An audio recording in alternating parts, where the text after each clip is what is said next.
என்ன இருந்தாலும் திட்டம் போட்டு செயல்படுத்தப்படுகிற ஒரு சூழலை உருவாக்குவதற்காக முடிவெடுப்பது என்று வரும்போது ஆட்சி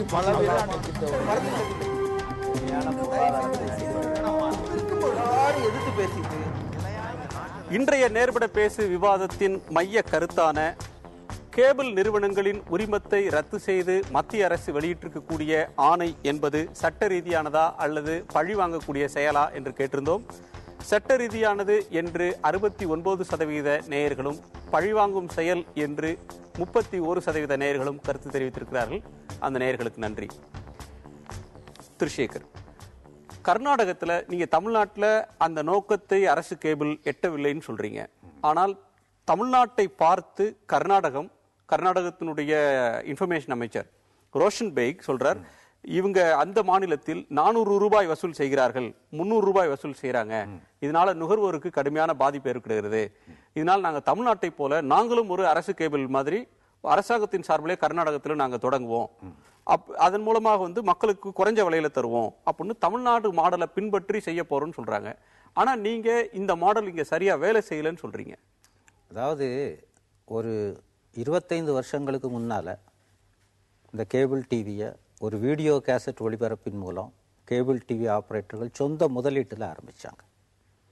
இன்னைக்கு அது படிப்படியாக உயர்ந்து பட்டி தொட்டிகள் எல்லாம் சென்று எல்லா வீடுகளையும் இல்லங்கள் தோறும் கேபிள் கனெக்ஷனை நாங்கள் சுமந்து கொண்டு சேர்த்துருக்குறோம். இந்த நிலைமையில் ஒரு 300 கனெக்ஷன் வைத்திருக்கக்கூடிய ஒரு நபர் 70 ரூபாய் வைத்து வாங்கணும்னா 21,000 ரூபாய் வரும். இந்த 21,000 ரூபாயில் ஒரு 80%னா 18,000 ரூபா வரும். ஒரு ஆளை வேலைக்கு அமர்த்தினால் அந்த வேலைக்கு அமர்த்ததுக்கு 10,000 ரூபா கொடுக்கணும். இந்த 10,000 ரூபா கொடுக்கறது போல எலக்ட்ரிசிட்டி சார்ஜஸ் அதெல்லாம் வர சமயம் ஒரு கேபிள் டிவி ஆப்ரேட்டர் தொழில் செய்ய முடியாத சூழ்நிலை இருக்குது. நாங்கள் ட்ராய் விதி டேரிஃப் ஃபிக்ஸ் பண்ணுற டைமில் 9 தடவை அமர்வுகளை இலவச சேனல்களுக்கு 77 ரூபாய் ப்ளஸ் டேக்ஸ்னு ஆரம்பித்து இன்னைக்கு 137 இலவச சேனல்களுக்கே வந்துடுது. நாங்கள் கேட்குறதெல்லாம் சட்டப்படி அங்கீகரிக்கப்பட்ட இலவச சேனல்களுக்கான கட்டணத்தையாவது, ஏன்னா மாண்புமிகு தமிழக முதல்வரிடம் பேச சமயம் இந்த 70 ரூபா பிரச்சனையே பேசப்படவில்லை. திடீர்னு 70 ரூபான்னு ஒரு அரசியல் லாபமாக வந்துட்டு இன்னைக்கும் எங்களுக்கு வாழ்வாதாரம் 400 ரூபா 500 ரூபா வேணும்னு நாங்கள் கேட்கல.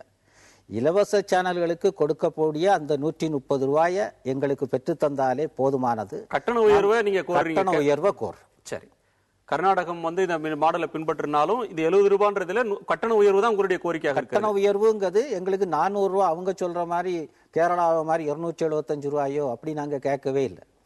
சட்டப்படி ட்ராய் அனுமதித்துள்ள இலவச சேனல்களுக்கான கட்டணத்தையாவது எங்களை வாங்குவதற்கு அனுமதியுங்கள்னு கேட்கிறோம்.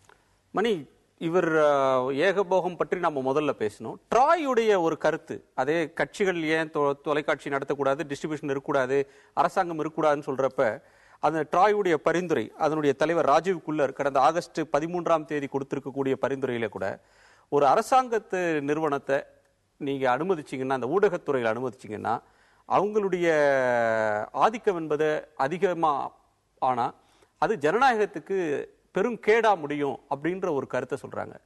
அது எப்படி சொல்ல முடியும்? ஒரு கேபிள் தொழில இருக்கிறது மூலமாக அது டிஸ்ட்ரிபியூஷன்லயும் இருக்கக்கூடாது, தொலைக்காட்சி நடத்தக்கூடாது அப்படின்னு சொல்றது இப்படி ஜனநாயகத்துக்கு ஊறு விளைக்கக்கூடியதா அமைஞ்சிரும். மத்திய அரசாங்கம் இப்படி ஒரு தொலைக்காட்சி நடத்திட்டு தானே இருக்கு. இந்த கருத்தை நான் 100% ஏற்றுக்கொள்கிறேன். என்னை பொறுத்த வரைக்கும் அவங்க டெலிவிஷன்ல கூட இருக்கலாம், பட் டிஸ்ட்ரிபியூஷன்ல கவர்மெண்ட்டுக்கு வேலையே கிடையாது. எப்படின்னு கேட்டீங்கன்னா இந்த பிரச்சனையே நமக்கு எங்க வருதுன்னா, நியூஸ் சேனல்ஸை தான் எல்லாருமே பிளாக் பண்றாங்க.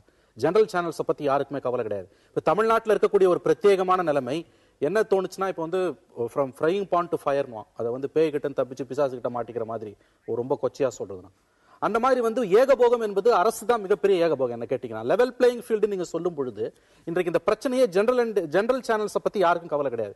நியூஸ் சேனல்ஸை பார்த்து தான் எல்லாருமே பயப்படுறாங்க. ஏன்னா அது ஒரு தனியார் நிறுவனத்துக்கு நியூஸ் சேனல் அலோவ் பண்றது அவருடைய வர்த்தக நலன்களை எப்படி பாதிக்கிறதோ, அதே போல் ஒரு அரசுக்கு அரசு எல்லா நேரத்திலும் இல்ல, ஏதோ ஒரு பெரிய டெவலப்மெண்ட் வரும்போது எந்த சேனல் ப்ரொஃபஷனலா அதை கொடுக்குறாங்களோ அந்த சேனலை இப்ப சமீபத்தில் கூட சில நிகழ்வுகள் நம்ம பார்த்தோம். அந்த சேனல்ஸ் 2 நாட்களோ 3 நாட்களோ சில இடங்களில் பிளாக் செய்யப்படுது, மறுபடியும் அது வருது. ஆகவே இவர்கள் பார்த்து அஞ்சுவது நியூஸ் சேனல்ஸை பார்த்து தான். ஃப்ளோ ஆஃப் இன்ஃபர்மேஷனை கண்ட்ரோல் பண்றதுல எல்லா ஆட்சியாளர்களுக்குமே என்னைக்குமே ஒரு பயம் இருக்குது. அதோட தொடர்ச்சியா தான் நம்ம இதை பார்க்கணும். குறிப்பா என்ன பொறுத்த வரைக்கும் தூர்தர்ஷனை பத்தி கூட நான் சொல்றேன் வந்து தூர்தர்ஷன் இனிமே வந்து வேலை கிடையாது, தேவையில்லை. ஒருவேளை தூர்தர்ஷனை கூட நம்ம அனுமதிக்கலாம், பட் டிஸ்ட்ரிபியூஷன்ல வந்து கவர்மெண்ட்ஸ் எந்த கவர்மெண்ட்ஸ் இருந்தாலும் தே ஷுட் நாட் பி அலௌடுன்றதான் என்னுடைய கருத்து. அதாவது ஏகபோகன் சொல்றது எங்க சொல்றாங்கன்னா, ஒரு தொலைக்காட்சி நடத்துகின்ற ஒரு நிறுவனம் அதுவே வந்து இந்த டிஸ்ட்ரிபியூஷனும் மேற்கொள்ளுகின்ற பொழுது, டிடிஹெச் நடத்துகின்ற பொழுது அவர்கள் தொலைக்காட்சி மட்டும்தான் தெளிவாக தெரியணும், மற்ற தொலைக்காட்சிகளில் வந்து முடக்கிறதோ அல்லது தெளிவின்மையை ஏற்படுத்துறதோ அவர்களால் செய்ய முடிகிறது. அதை அனுபவ ரீதியாக தமிழ்நாட்டில் நம்ம இதுவரைக்கும் பார்த்துருக்கோம். ஆனால் ஒரு அரசு நிறுவனம் என்பது, அரசு என்பது மக்களால் தேர்ந்தெடுக்கப்படுகிறது, மாறக்கூடியது. அதனால் அவங்க வந்து ஒரு தனிப்பட்ட யாரையும் வந்து பழிவாங்க முடியாது. எந்த தொலைக்காட்சியும் வந்து இன்றைக்கு தமிழ்நாட்டை பொறுத்த வரைக்கும் பல தொலைக்காட்சிகள் அரசு கேபிள் நிறுவனத்தில் மட்டுமே தெரிகின்றன. இன்னைக்கு எத்தனையோ தொலைக்காட்சிகள் தமிழ்நாட்டில் இருக்கிற ஏறத்தாழ ஒரு 20-30 தொலைக்காட்சிகள் இன்றைக்கு அரசு கேபிள் நிறுவனத்தில் மட்டும்தான் தெரிவிக்கப்படுது. மற்ற நிறுவனங்கள் நடத்துகின்ற கேபிள் இதுல வர்றதில்லை. ரெண்டாவது, இன்னொன்று, ஏகபோகம் அரசினுடைய ஆதிக்கம் இருக்குன்னா வேற கேபிள் நிறுவனங்கள் செயல்படாம தடுத்து இருக்கணும். அப்படி இல்லை. இன்னைக்கு வந்து தனியார் நிறுவனங்கள் சுதந்திரமா செயல்படுது, அதுக்கு எந்த தடையும் இல்லை. மக்கள் விருப்பப்பட்ட கேபிள் வந்து பயன்படுத்த முடியும். இன்னும் சொல்ல போனா டிடிஹெச்ல அவங்க முழுமையா பயன்படுத்திக்க முடியும். அதாவது ஏகபோகம்ங்கிறது வெறும் இந்த சேனல்களை நிறுத்தி வைப்பது மட்டுமா நாங்கிறது இல்லை. கேபிள் டிவியை பொறுத்த வரைக்கும் அத்தனை இன்வெஸ்ட்மெண்ட் வந்து கேபிள் டிவி ஆபரேட்டர்களுடையது.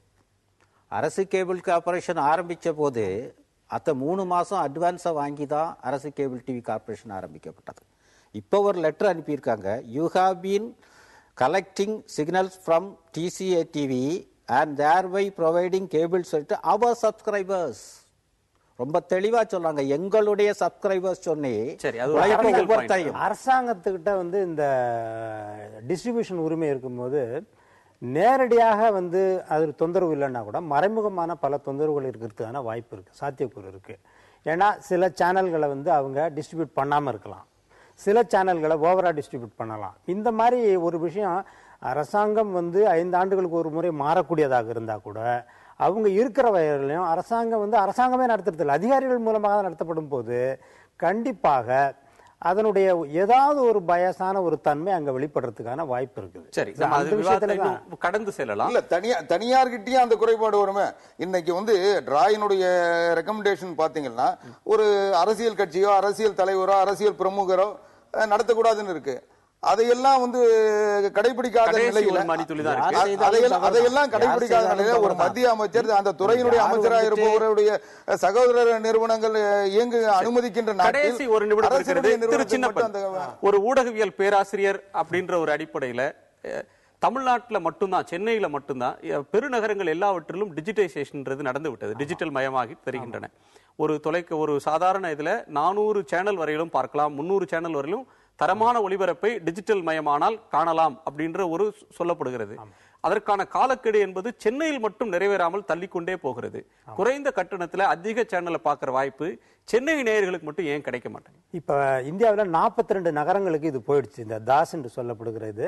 இந்த தாஸ்ல வந்து வெறுமனே டிவி பார்க்கறது மட்டுமே கிடையாது, அதுல இன்டராக்டிவ் மீடியா இருக்கு, அதை நீங்க ரெக்கார்ட் பண்ணலாம், அதுலேருந்து நீங்கள் குவாலிட்டியான ஒரு ப்ரோக்ராமை பார்க்கலாம். இந்த சென்னையில் நமக்கு வராதுக்கான காரணம் வந்து சட்ட சிக்கல்கள் தான்.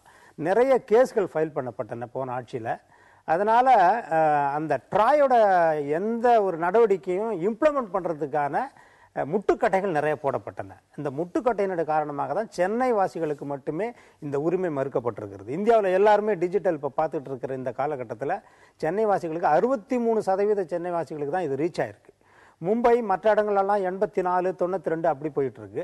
அதனால இது ஒரு வகையில் வந்து சப்ஸ்கிரைபர்ஸ்ங்கிற முறையில் நமக்கான குவாலிட்டேட்டிவ் வியூவிங் வந்து மறுக்கப்பட்டிருங்கிறது தான் நான் சொல்றேன். நுகர்வோருக்கான தரமான தொலைக்காட்சியை பார்க்கக்கூடிய வாய்ப்பை உருவாக்கக்கூடிய நிலைமை விரைவில் வரும்னு நம்ம நம்பலாம். உங்களுடைய வருகை 6 பேருடைய வருகைக்கும் நீங்கள் பகிர்ந்து கொண்ட கருத்துக்களுக்கும் மிக்க நன்றி. நேர்களே, மற்றொரு நேர்பட பேசு நிகழ்ச்சியில் சந்திக்கலாம். வணக்கம்.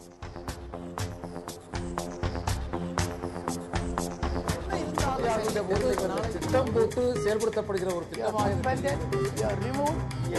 சூழலை உருவாக்குவதற்காக முடிவெடுப்பது என்று வரும்போது ஆட்சி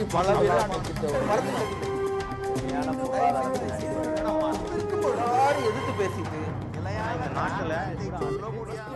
வழியை தவிர மக்கள் தங்களுடைய பங்களிப்பை அளிக்க வேண்டும்.